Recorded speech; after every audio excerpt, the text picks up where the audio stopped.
Bonjour à tous et bienvenue dans cette nouvelle vidéo. Je me présente, je suis Monsieur Curieux et aujourd'hui nous allons voir dans cette vidéo 5 animaux retrouvés dans le corps humain. C'est flippant ? Oui, effectivement, mais c'est hyper intéressant. Alors, dans la vie, il arrive parfois qu'on se fasse mal sans faire exprès et qu'on se plante des objets comme des clous, des couteaux et même des scies circulaires. Si, c'est déjà arrivé à des personnes. La preuve en image. Ouais, là c'est chaud. Pour d'autres, c'est leur délire de s'intégrer des choses dans certains orifices. Chacun fait ce qu'il veut avec son corps. Voilà. Et puis dans tout ça, vous avez les animaux qui, eux, vont se frayer un chemin à l'intérieur de votre corps et on sait pas vraiment comment ils sont arrivés là. Et bah aujourd'hui, je vais vous raconter les histoires de 5 personnes qui se sont retrouvées avec des animaux dans le corps. Et je vous garantis que c'est vraiment flippant.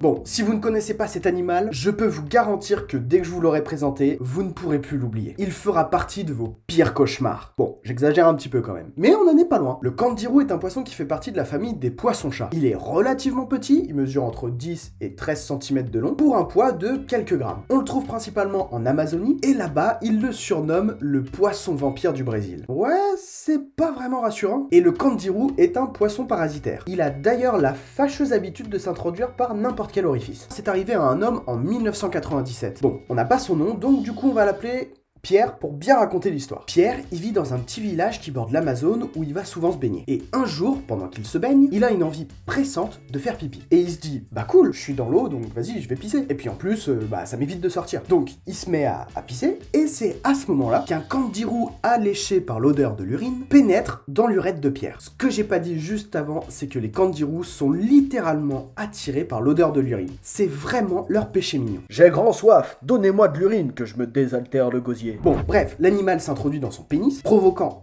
d'atroces douleurs chez Pierre, qui a tenté à plusieurs reprises de l'extraire, mais sans réussite. Bon, Pierre passe 3 jours sans pisser, il a une fièvre du diable, mais au bout du 4e jour, c'est direction les urgences pour se faire opérer. Au final, on aura retrouvé un candiru d'une taille de 13,4 cm, qui avait complètement obstrué l'urètre de Pierre, et qui a bien failli le buter. Pour vous expliquer un petit peu ce qui s'est passé, le candiru a l'habitude de s'introduire par n'importe quel orifice dans l'organisme d'autres poissons. Une fois introduit, il s'accroche aux parois de l'organe à l'aide d'épines au niveau de sa tête pour se nourrir du sang de ses victimes. Bon, bien sûr, pour vous rassurer, ce sont des cas très rares. D'ailleurs, c'est le seul cas documenté encore aujourd'hui. Donc ça commence à faire niveau date.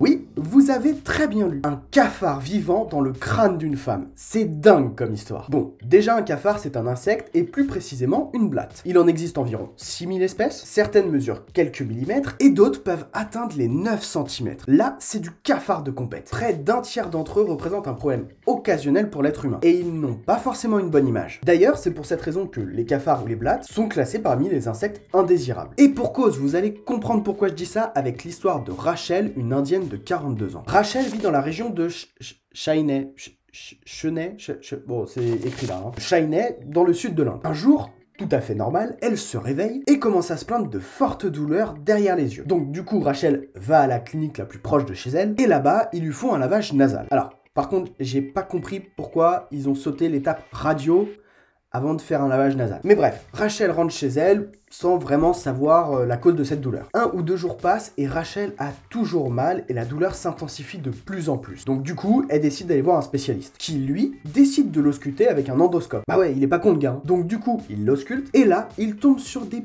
petites pattes qui bougent. Le truc de dingue. Et il se rend compte que c'est le cul d'un cafard encore vivant. Quelqu'un peut m'aider? Je suis bloqué depuis une semaine. Y'a quelqu'un? Du coup, le docteur, il attend pas plus de temps. Il lui aspire le cafard hors du nez et Rachel n'a plus mal au crâne. La douleur a complètement disparu. Bon, ce qui s'est passé, c'est que l'insecte avait profité du sommeil de Rachel pour se faufiler dans son nez. D'ailleurs, il était si loin qu'il se trouvait presque à la base du crâne. C'est incroyable comme histoire. Alors, là pour le coup, comme je le disais au début de la vidéo, c'est son délire au gars. On juge pas, il fait de mal à personne, mais on peut en rire, parce que c'est drôle quand même. Bon, déjà une anguille, c'est un poisson qui est quand même assez grand. Elle peut mesurer entre 30 cm et 1,30 m de longueur. Ouais, il est plutôt gourmand. Elle a un corps longiligne, donc parfait, et en plus, son corps est recouvert de mucus, ce qui la rend complètement glissante. Si c'est pas génial ça, et bah du coup ça a donné une super idée à Raoul. Bon, sauf que lui c'est pas pour un délire sexuelle. Raoul, il vit en Chine et depuis un certain moment, il est constipé. Il n'arrive pas à régler son problème et du coup, il fait appel à la médecine chinoise du quartier qui fait en même temps épicier. Il explique son problème au vendeur qui lui répond: tenez, prenez une anguille vivante, vous la foutez dans le fion et ça va régler votre problème de constipation. Histoire vraie, hein, c'est pas une blague. Donc Raoul, tout content d'avoir une solution, il rentre chez lui et il fait ce que le vendeur lui a dit. Mais j'ai rien demandé, moi. Laisse-moi sortir. Une semaine plus tard, Raoul a tellement mal au ventre qu'il va aux urgences. Là-bas, ils lui font passer une radio et les docteurs se rendent compte qu'il a une anguille entière dans le côlon. Bon, bien sûr, opération. Première surprise, l'anguille fait 40 cm, c'est une bonne taille déjà. Et deuxième surprise, l'anguille est morte. Bon, au final, ce qui s'est passé, c'est que l'anguille, à force de gigoter pour essayer d'avancer, elle a perforé l'intestin grêle de Raoul et s'est retrouvée dans le côlon. Au bout d'un moment, elle est décédée et elle a commencé un petit peu pourrir dans le corps de Raoul. Au final, quand il est arrivé aux urgences, il savait pas du tout qu'il était très mal en point et qu'il était en train de faire une septicémie. Bon, au final, aujourd'hui, Raoul, il va très bien et il vit sa meilleure vie. Mais il aura quand même eu une petite aventure avec une anguille.